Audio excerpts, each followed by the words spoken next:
Okay, good evening, everyone. Wow, we have feedback. Where do we have feedback? Sorry. Hold on.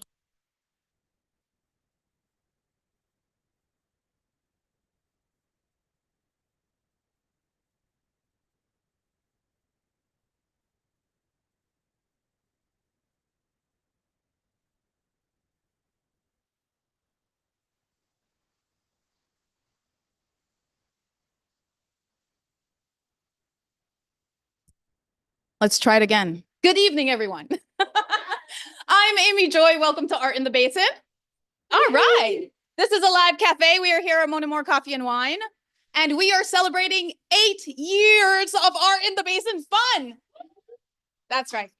AItB if you're our friends, right? Okay, so let me show you how we do it in the basin. This is a poem by David White's Essentials. The Faces at Braga. In monastery darkness, by the light of one flashlight, the old shrine room waits in silence. While above the door, we see the terrible figure, fierce eyes demanding, will you step through? And the old monk leads us, bent back, nudging blackness, prayer beads in hands that beckons. We light the butter lamps and bow, eyes blinking in the pungent smoke. Look up without a word. See faces in meditation, 100 faces carved above. Eye lines wrinkled in the hand-held light. Such love in solid wood. Taken from the hillsides and carved in silence. They have the vibrant stillness of those who made them. Engulfed by the past, they had been neglected, but through smoke and darkness, they are like the flowers. Like the flowers we have seen growing through the dust of eroded slopes, their slowly opening faces turned toward the mountain. Carved in devotion, their eyes have softened through age and their mouths curved through delight of the carver's hand. If only our own faces would allow the invisible carver's hand to bring the deep grain of love to the surface. If only we knew, as the carver knew, how the flaws in the wood led his searching chisel to the very core. We would smile too, and not need faces immobilized by fear and by the weight of things undone. When we fight with our failings, we ignore the entrance to the shrine itself and wrestle with the guardian, fierce figure on the side of good. And as we fight, our eyes are hooded with grief and our mouths are dry with pain. If only we could give ourselves to the blows of the carver's hands, the lines in our faces would be the trace lines of rivers feeding the sea where voices meet, raising the features of the mountain and the clouds and the sky. Our faces would fall away until we, growing younger toward death, every day would gather all our flaws in celebration to merge with them perfectly, impossibly, webbed to our essence, full of silence from the carver's hands. Thank you. Yeah, that's David White. And he spoke about the carver's hands, right? Like, we are here in communion for voices to be raised right between Yonkers going up north, Kingsbridge Heights going up east, Riverdale going up to the west, a little bit of Marble Hill going up to the south, and we are in the basin, hence Art in the Basin. Let me introduce a band who will guide you through the rest of the evening. Please help me welcome author of 4 novels, including my favorite second acts. Check it out, it's on Amazon. Once known as the minor god in the Chicago poetry scene, Tim W. Brown, everyone. Good evening, everybody. Thanks for coming out.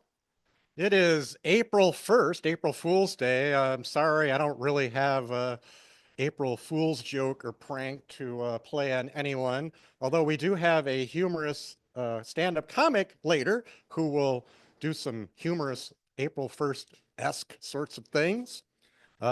Meanwhile, we also have a poet that we'll start with in a moment.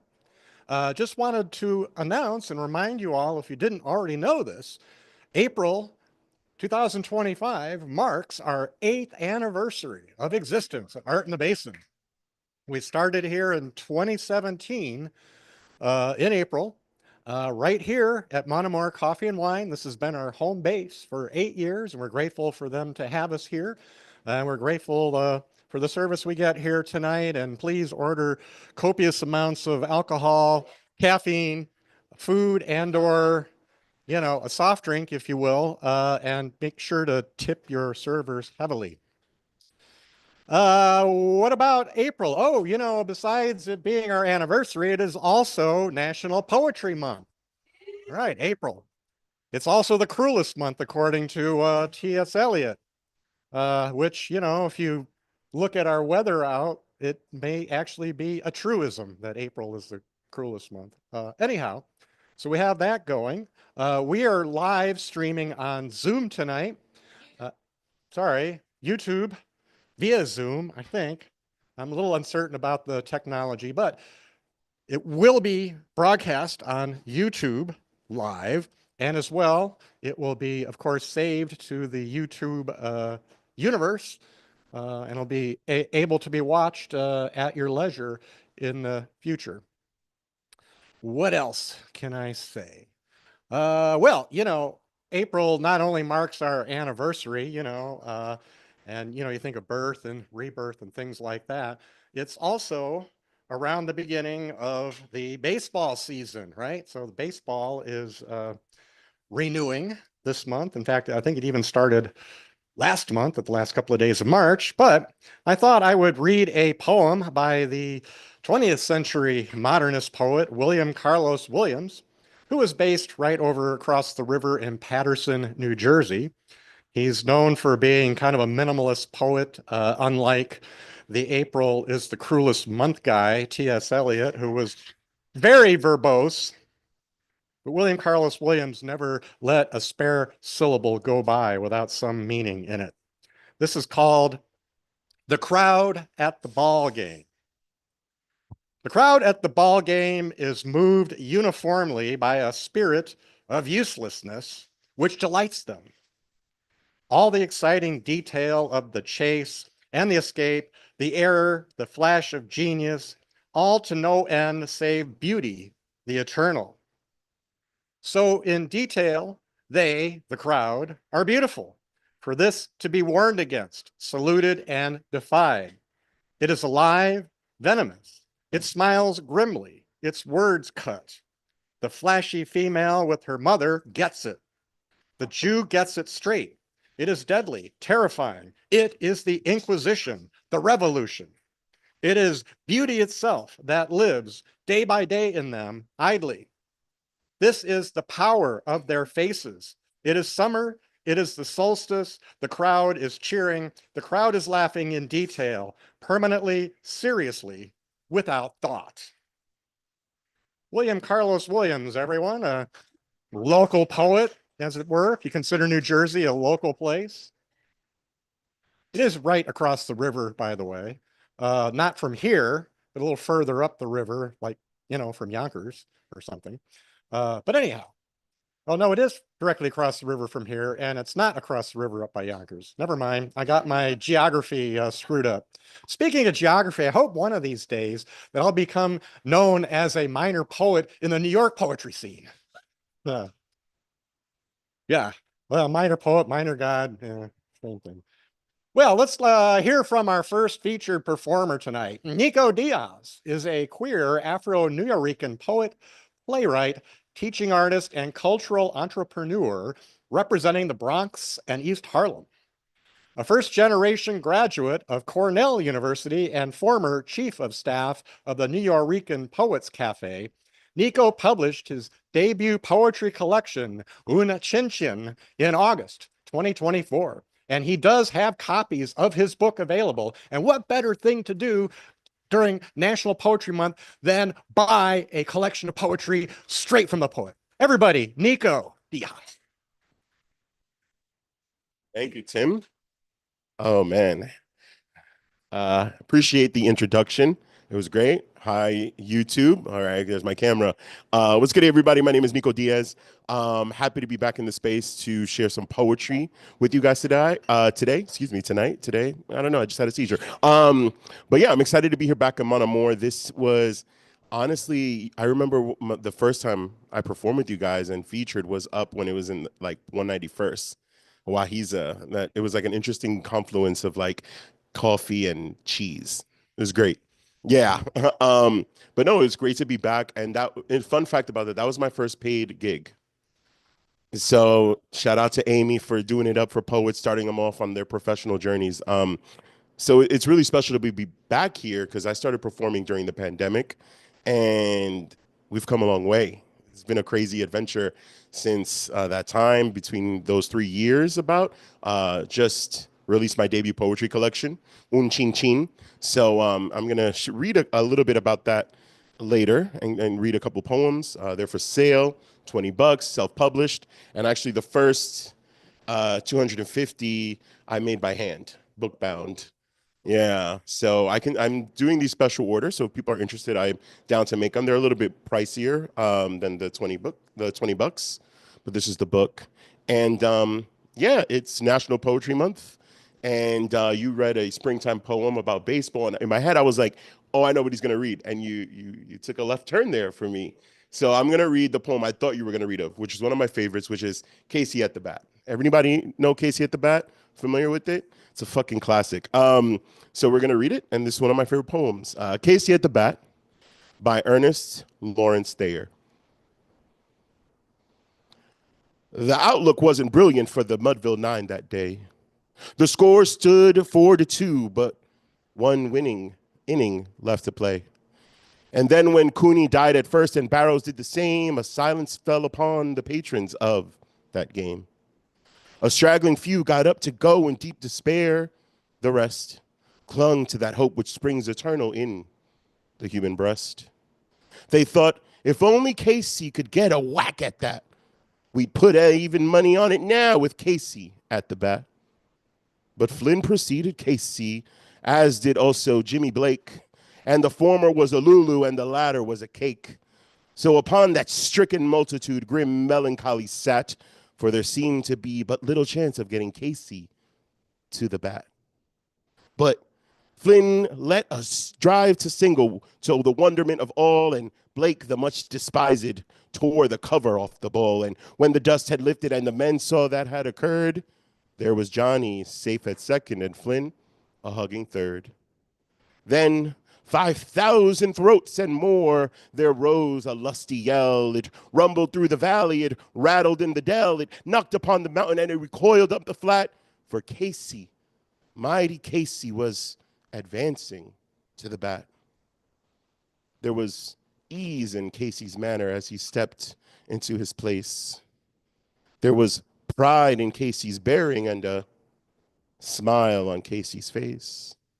And when responding to the cheers, he lightly doffed his hat. No stranger in the crowd could doubt 'twas Casey at the bat. 10,000 eyes were on him as he rubbed his hands with dirt. 5,000 tongues applauded when he wiped them on his shirt. Then while the writhing pitcher ground the ball into his hip, defiance gleamed in Casey's eye, a sneer on Casey's lip. And now the leather-covered sphere came hurtling through the air, and Casey stood watching it with a haughty grandeur there. Close by the sturdy batsman, the ball unheeded sped. That ain't my style, said Casey. Strike one, the umpire said. From the benches, black with people, there went up a muffled roar like the beating of a storm wave on a stern and distant shore. Kill him, kill the umpire, shouted someone on the stand.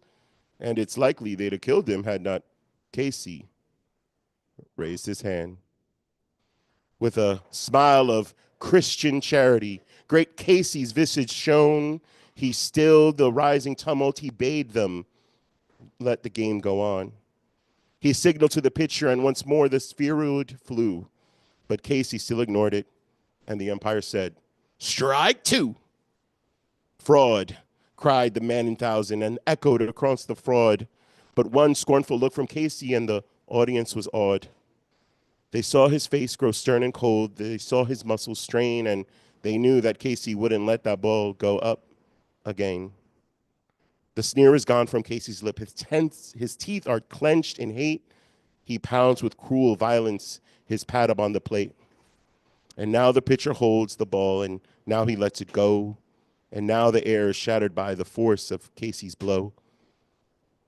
Oh, somewhere in this favorite land, the sun is shining bright.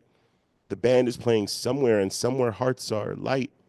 And somewhere men are laughing, and somewhere children shout. But there ain't no joy in Mudville. Mighty Casey struck out. Poem. Ooh, I forgot how long that poem was. Sweating. Can I get a napkin? Yeah. Sorry, I'm a little sweaty. It looks good on camera, not in person. Yeah, so that's Casey the Bat, one of my favorite pieces. I taught that. I was a 7th grade English teacher in Miami after I graduated college through Teach for America. And that was one of the poems on the curriculum. And I always got in trouble because they were like, yo, your poetry unit's mad long. And I'm like, whatever. And, 10 years later, I decided to become a poet full time, and I should have known longer. And that brings me into sort of my journey as an artist, which I reflected in my first poetry collection. Again, I self-published, wrote it over the 3 years, started writing in 2021, finished it in 2024, January, and then self-published in August of 2024. And it was, thank you, it was the hardest thing I've ever done because, I've always loved books since I was a kid growing up here in the Bronx. And was the first person in my family to go to college, and I went to Cornell. So, there's a lot of baggage with that, being at a predominantly white institution, being an English major, though I loved the written word, but felt like books were too beyond me. It was the one thing that was out of reach. And so, yeah, writing this was, again, emotionally the hardest thing. I thought it was like put a book together, put some poems, whatever. Nah, it was a lot of work, and I was very intentional in the design and all of that. And so, can I read a few to y'all today? Okay, cool. So this is, again, the book, Un Chin Chin, and it is, Un Chin Chin in Spanish means like a little bit. So if it's like, oh, like you wake up and your mom is like, oh, do you want some breakfast? Un Chin Chin, like, let me get a little bit of mango, let me get a little bit of salami, let me, not a lot, not a big helping. So it means a little bit, and it's basically a tongue-in-cheek way of saying, yeah, this is just the beginning, just a little bit, a taste of my work here. And the design is a Taino Sol when it opens up. It's because I am New Yorican, proudly, which means I'm Puerto Rican, but born and raised in New York with parents and family. So it's a very specific experience. Yeah, so the first piece I'll read is one of the earliest poems in the book, entitled Audacious Vulnerability. And it's pretty self-explanatory, but it really explains like why I waited so long to write. Audacious vulnerability. Definition: 1. Noun. The thing I hate doing most. A. I was raised to be independent because this is NYC. If you can make it here, you can make it anywhere. Where only the strong survive and the weak perish. Why would I ever want to be vulnerable? B. I was raised to be a man, so I had to be tough, ready to give someone these hands at a moment's notice, to protect my mom, my family, my girl, to provide, to bear responsibility, to keep secrets, to hide, to lie, even to myself. C. Why would I ever be vulnerable? 2. Now, the path to liberation. Poem.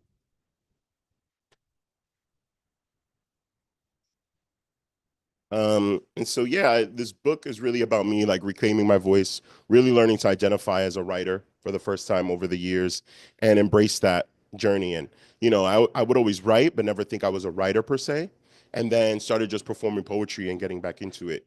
And so there's a piece the first piece I memorized, and it was about a very toxic relationship I was in, codependent friendship.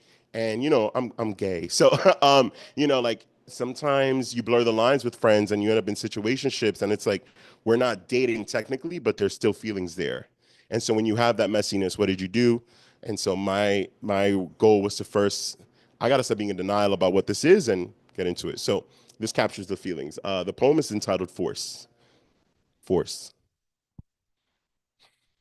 I want to stop loving you, but I can't. The price of it is pain, and yet, like the masochist I am, a glutton for punishment, I hunger for the suffering. I want to stop loving you, but I can't. So instead, I'll do something easier. I'll spend my energy unraveling the fabric of our universe, since nothing matters anyway. Fuck friction. Let everything slide across the globe as if covered in ice. Cars careening endlessly while tires screech against slick roads as drivers brake in vain, wondering, is this the end? Air hockey incarnate, but this isn't fun and games. Fuck the normal.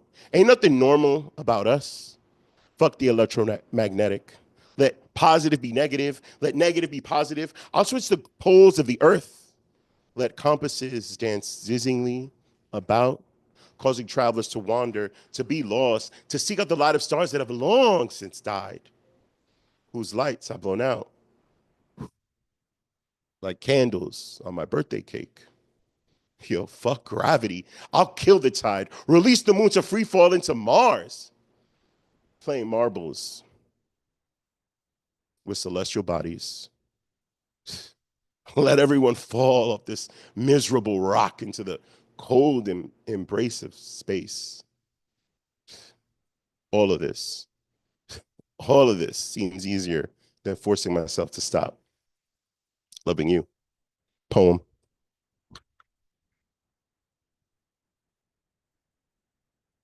Yeah, of course, like many poets, heartbreak inspired, my foray back into it. You gotta put it in.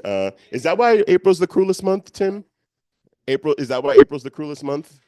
It's because the poets are all bitter and they're writing their poetry. They're like, these people. Exactly. Yeah. Listen, what is it? The best advice anybody could give you is don't date a poet. Because when you break their heart, they're gonna write about you and everybody's gonna know your business. That's it. It's they say, don't do it, don't do it. Um, yeah. So I'm gonna do this other one. It's a little bit funny. So one of the things I like to do is incorporating humor in my poetry. It's like, I like most people, I like use humor to stay away from my feelings. So it's like, like I'm being vulnerable, but like get away from me. Anyway, so here we are. This one is a patelillos, which is a common like beef patty for Puerto Ricans and Dominicans, people of the Caribbean. Patelillos. Yo, isn't it beautiful that no pastelillo is ever the same as another? Golden brown, flaky, warm, bubbly, singular, unique, special, like a snowflake, like a butthole, like you. Poem. you know, I love that. Whenever I do that poem, the straight guys are like, "What?" I'm like, "Yeah, like, yeah, you don't eat ass, right? Okay." It's 2025. Everything's on the table. Everybody, yeah. So this next piece I'll do is and I have two more that are a little bit more of like it's poetry, National Poetry Month. So I wanted to do some poems that have deeply inspired me and continue to inspire me. And one is I discovered recently, and then the other one is probably like one of my favorite poems. So I'll get into those. But this is the last piece in the collection, Un Chin Chin. Again, $20. Go on my Instagram bio if you're in the chat. You can follow me at Nicco Diaz, Nicco Diaz.nyc on IG. And then if you click that link in the bio, you could order a copy. If you're here and want to support, it's getting $20. I'm happy to sign and dedicate each one. But this poem is basically like my sort of where I'm from poem. And it sings a celebration of where we are, which is in Uptown Manhattan. And I was born as an artist in Uptown. Started going to writing workshops here, My first paid gig was here. I'm still in the community. My mom lives in Tracy Towers right there. I live on Fordham. I teach in the community. Now I teach in East Harlem, also where I grew up partially.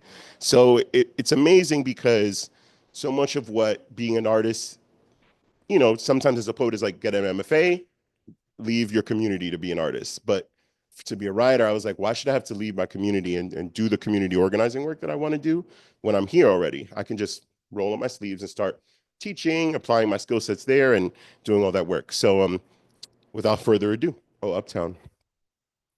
Oh, Uptown. Oh, Uptown. How do I love thee? Let me count the ways. I love thee and thy hoods, Bronx, Harlem, the Heights, a triumph of realness in sounds, smells, and sights. Oh, how thou art misjudged.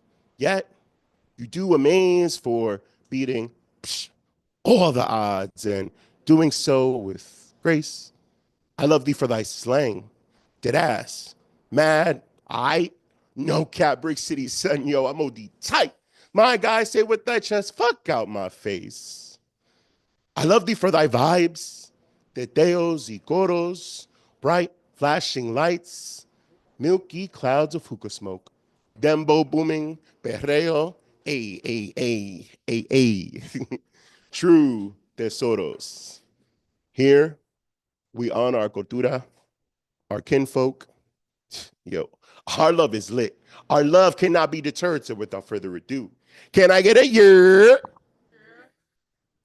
Yes. So before I get into these last two pieces, Amy, thank you so much for having me back. Third time's a charm. So that's a magical number. That's my angel number. And, you know, 8 inverted is the infinity symbol. So may this program continue as long as you're inspired by it, as Tim is supporting it, as Mono is here. And shout out to Uptown. Thank you guys. And I'll just do one more poem. This one is a very famous poem. It's one of my favorites, super cliche, but it's National Poetry Month. This is The Road Not Taken by Robert Frost. Two roads diverged in a yellow wood, and sorry I could not travel both and be one traveler. Long I stood and looked down one as far as I could to where it bent in the undergrowth. Then took the other, just as fair, and having perhaps the better claim, because it was grassy and wanted wear, though as for the passing there, I had warned them really about the same. And both that morning equally lay, and leaves no step had trodden back. Oh, I kept the first for another day, yet knowing how way leads on to way, I doubted if I should ever come back. I shall be telling this with a sigh, somewhere ages and ages hence. Two roads diverged in a yellow wood, and that has made all the difference. Poem. Thank you, guys. Amy, congratulations. Tim, congratulations. And yeah, un chin chin, Instagram. Take it away. Nicco Diaz, everyone, right? Thank you, Nicco. True tesoros, right? True treasures were those poems we heard tonight. So thank you so much for coming out, Nicco, and sharing that with us. And congratulations on the book. They are here for sale from the author himself, and I'm sure he'll sign it for you. Let's see, what are some of our announcements? This Saturday, April 5th, I believe it is, from 2 to 4 p.m. Art in the Basin is sponsoring a game day, board game day, at the New York Public Library Spuyten Duyvil branch up the hill on West 235th Street from 2 to 4. We are going to be playing the Dead Poets Rise game, which was in fact created and is marketed by a resident of the vicinity here, Anna Purcell. Yes, Purvis. Okay. Yes, sorry. I muffed that, so I do apologize. But she'll be there and she will instruct you in the playing of this game. It's actually kind of interesting. It's a board game, and you are dealt out cards of an obscure poet that you are trying to rescue from oblivion by writing your own poems inspired by the works of these authors who are dead, but you are trying to, resurrect them, which is very, I don't know, appropriate for this month when we have Easter later this month, where the resurrection is a big deal. So yeah, do check it out. April 5th, this Saturday, 2 to 4 at the Spuyten Duyvil Library. And 2 weeks from tonight, we're going to be back here at Monomore Coffee and Wine. The featured performers will be yours truly, Tim, and Brad, another stand-up comic. Sorry, I don't have his last name. We'll get that to you. But Brad is a stand-up comic. He's been here and done the open mic before, a very funny individual. I do this once a year in April to celebrate our birthday, where I sort of do a reading. I think I may do something from my novel this time around. Amy Joy praises my last novel, Second Act, so I'll read something from that. How about that? Anyway, do come back in 2 weeks.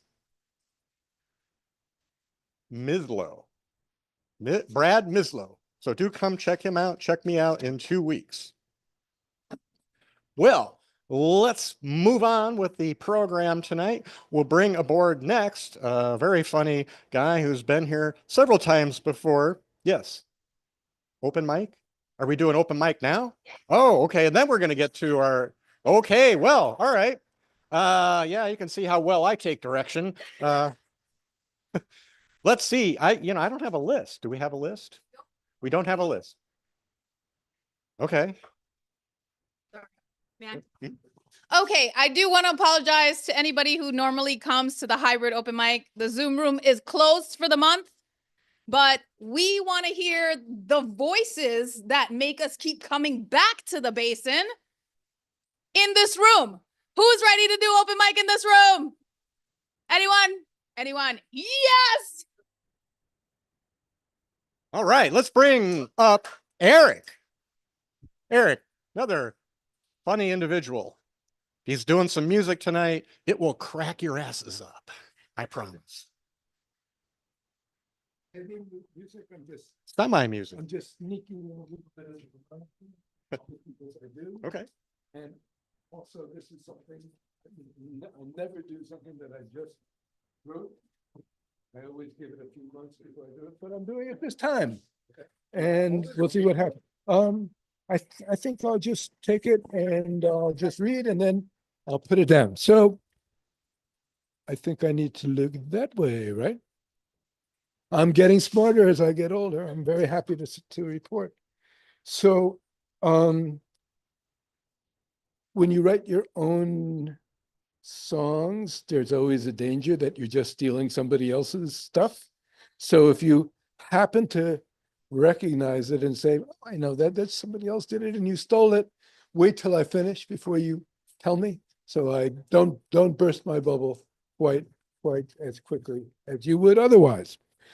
Okay, so, and we'll just get to that.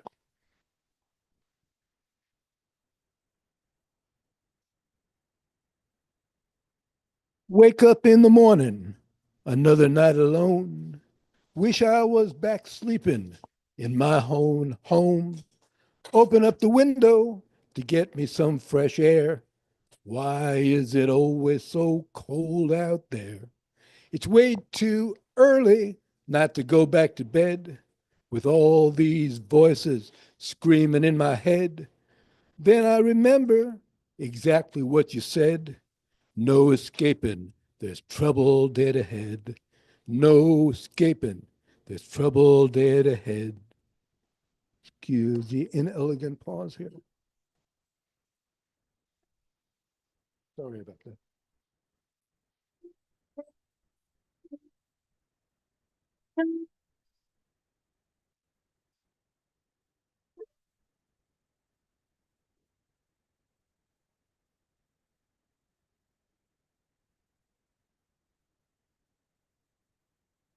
Trouble, trouble, trouble.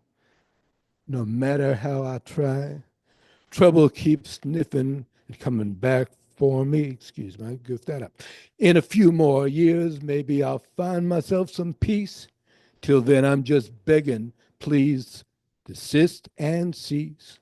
First, I wish you were here, and then I do not, 'cause I remember everything I hoped I had forgot.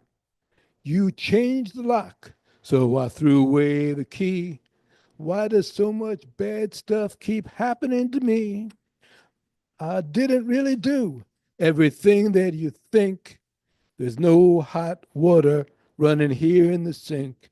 You tell me it's unhealthy to always live in fear, but you don't have a clue what's really going on in here. No escaping. There's trouble ahead. Trouble, trouble, trouble. Wish I was somewhere else instead. Just have to wait till it all blows over. We're in poison ivy, but we think we're in clover.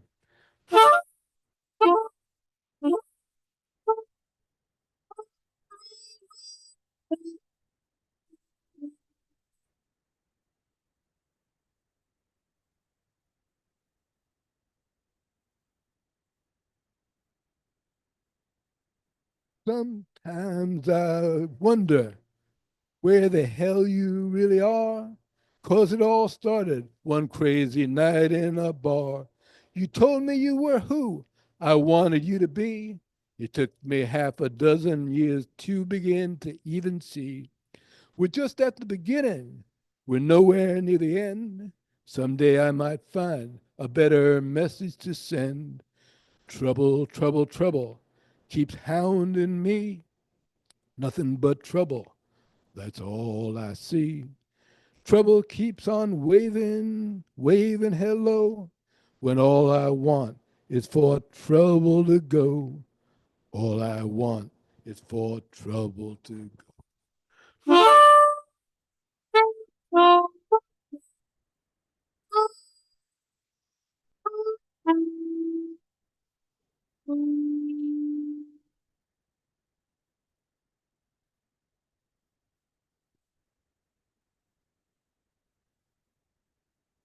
Right. Thank you, Eric. You've heard that phrase, or I guess it was even a movie title, bend it like Beckham. On the harmonica tonight, you heard it, bend it like Rosenbaum. Did you hear that? Those blue notes he was bending there? Holy crap. Anyway, thank you, Eric. Oh, cool. All right. Well, do we have any other open micers tonight that we can ask to come aboard and do a little bit? Anyone? Someone? All right. We have an open mic. Yeah. All right.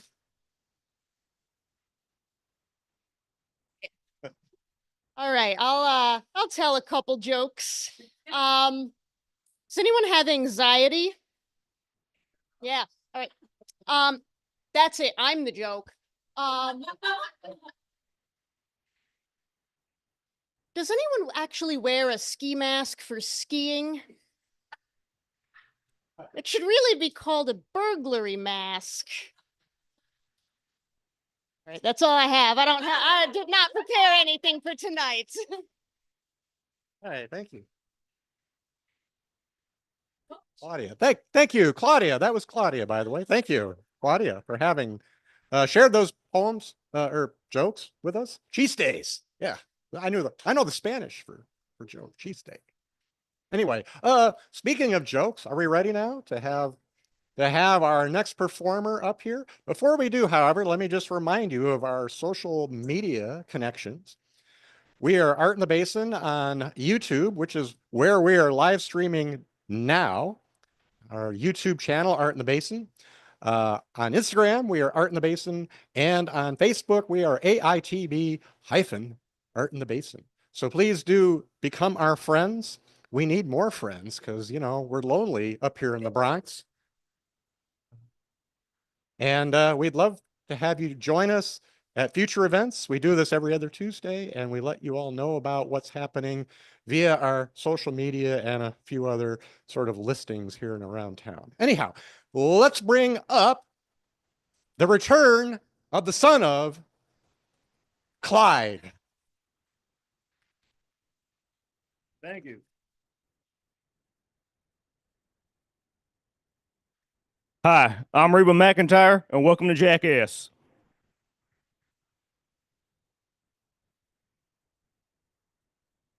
April Fools, guys, April Fools.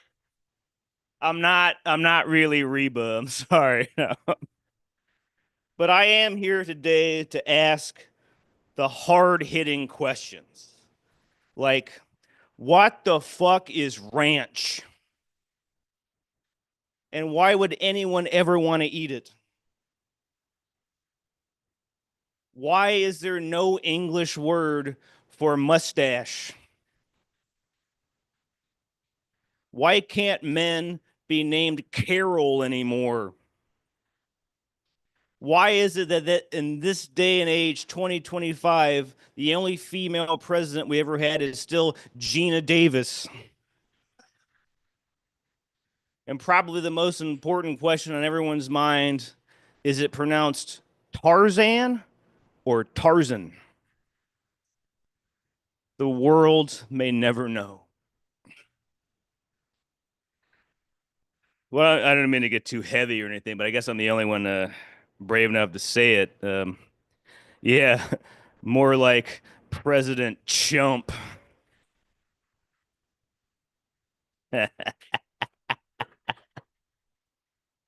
So congestion pricing is here. Yeah, I was wondering why Dayquil is so damn expensive now. You know, not too long ago, someone told me, hey, gender is dead. You know, there's absolutely no difference between men and women. You know, they shouldn't have any sort of differentiations whatsoever. And even if that's true, there is still one big difference between men and women. And that difference is that women don't know who Spawn is, which actually works in their advantage because you're not wasting your time like, where is Spawn? What's Spawn doing? Is Spawn thinking of me? Girl power. You know that song by Winger, She's Only 17? In this day and age, people say, oh, that song's really inappropriate because it sexualizes a minor. But what no one remembers is when that song first came out, everyone just thought that it sucked.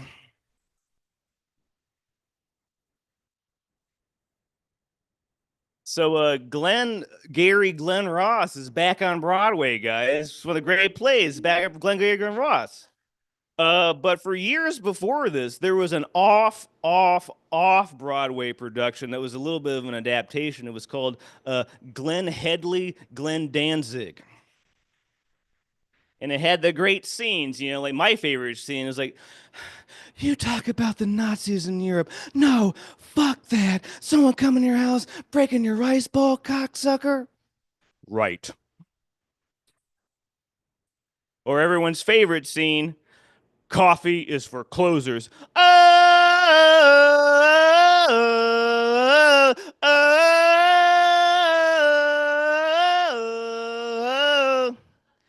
Danzig, that's from Heathcliff. I love that show. Oh. Well, as you can tell at this point, it is now the impression segment of my set. Let's get ready for your impressions.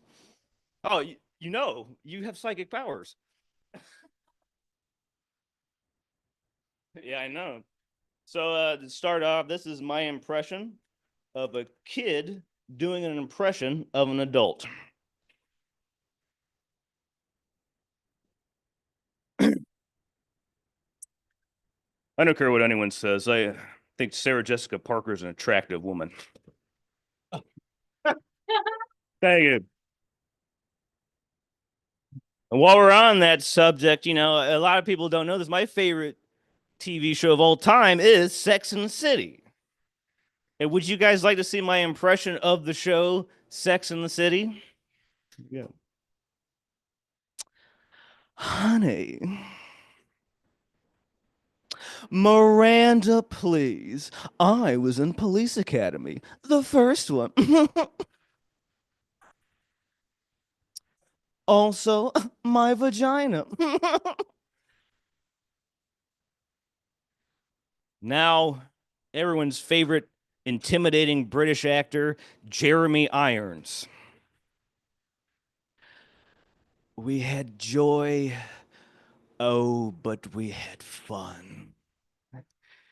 We had seasons in the sun. But the stars that we reached were just fish on the beach.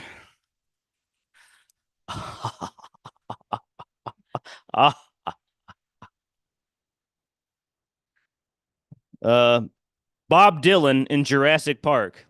Oh no, a dinosaur!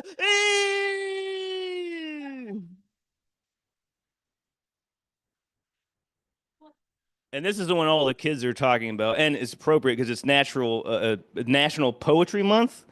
This is everyone's favorite beat poet, William S. Burroughs. He scratched my butt crack with a dime like a lottery ticket.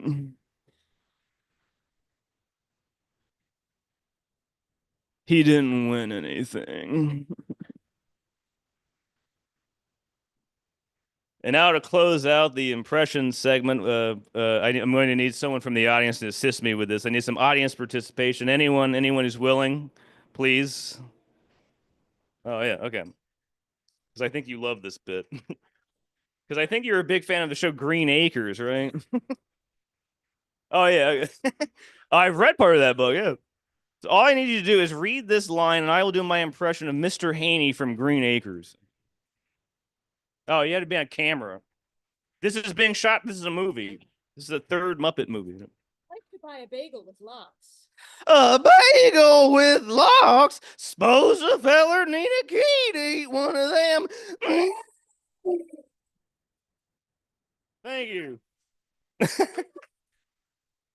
The return of the son of Claudia, everybody.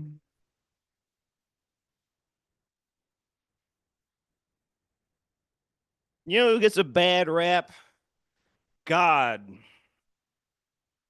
God gets a bad rap because anytime anything bad happens, people blame God for it.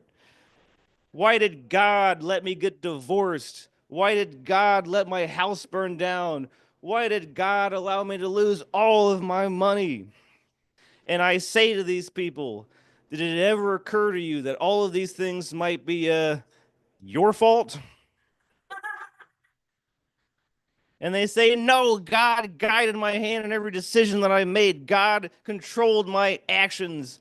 And I say, no, God was probably too busy playing Donkey Kong. Which, by the way, God never claimed to have created Donkey Kong. No, we have Shigeru Miyamoto to thank for that.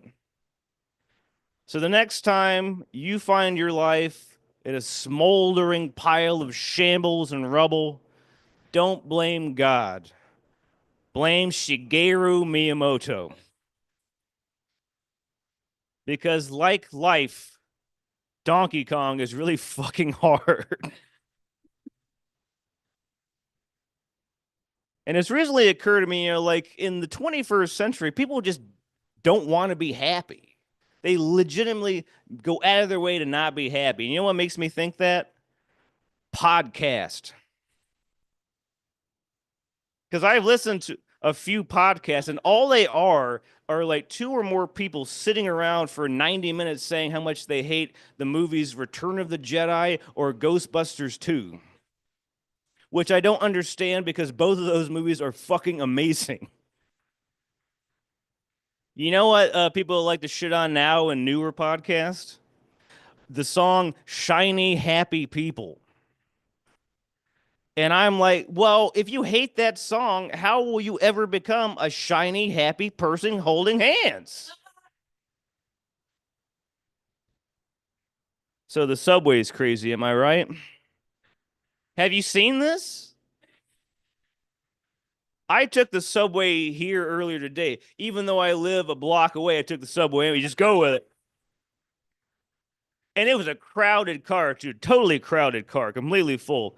And the guy sitting next to me lit up a cigarette. Can you believe that? Crowded subway car, guy just starts smoking a cigarette. I started coughing so hard, I had to stop masturbating.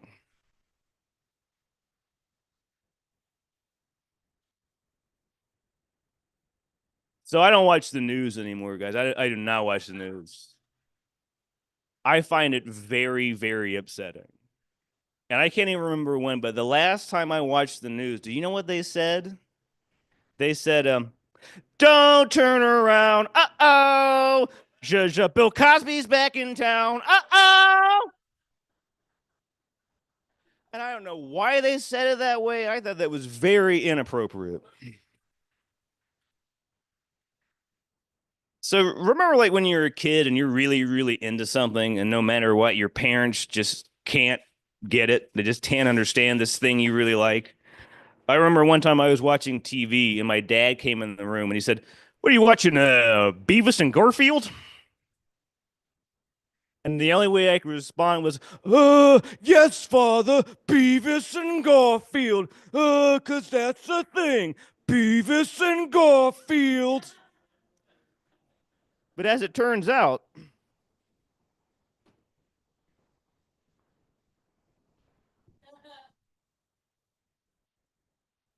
that's a real thing. Yeah.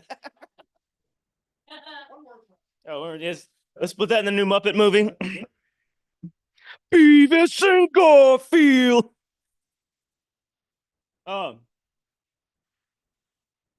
Beavis and Garfield.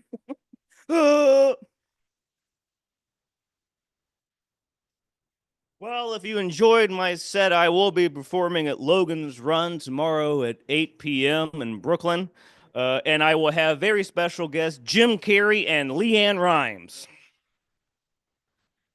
That is the end of my set. Apparently, I have something I'm supposed to read. If I could. Back to you, Tim. Oh, okay. I think that's how that works. Everybody, Clyde, let's hear it for Clyde. Honey man.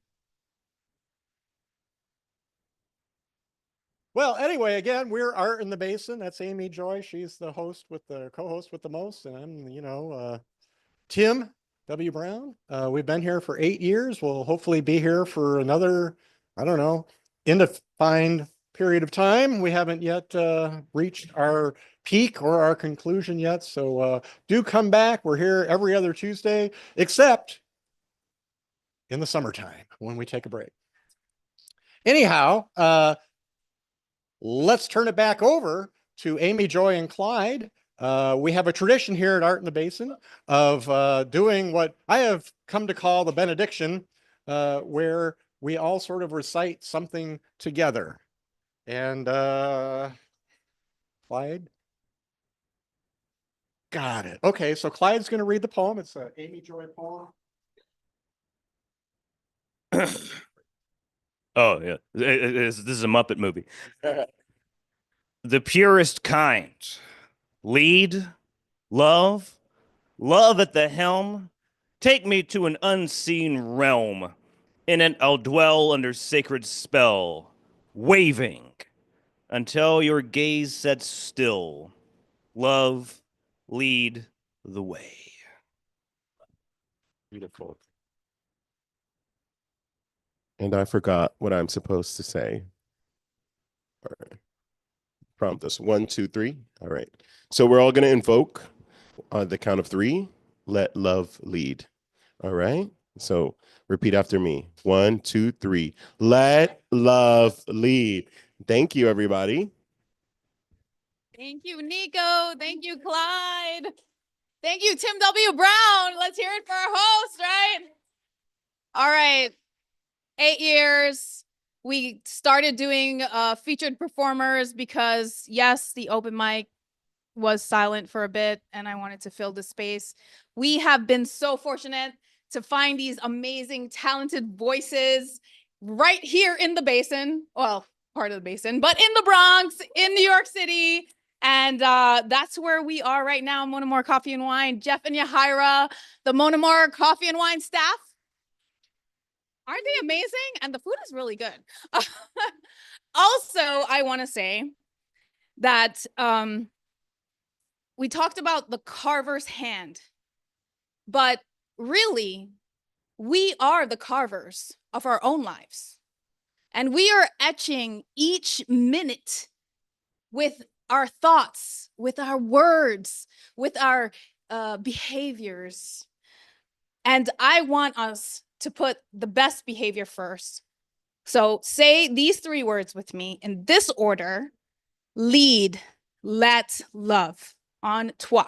En du toi, lead, let, love. That's right. Lead with love and let that love in and out. Thank you guys so much for supporting AItB. We love you. Ciao.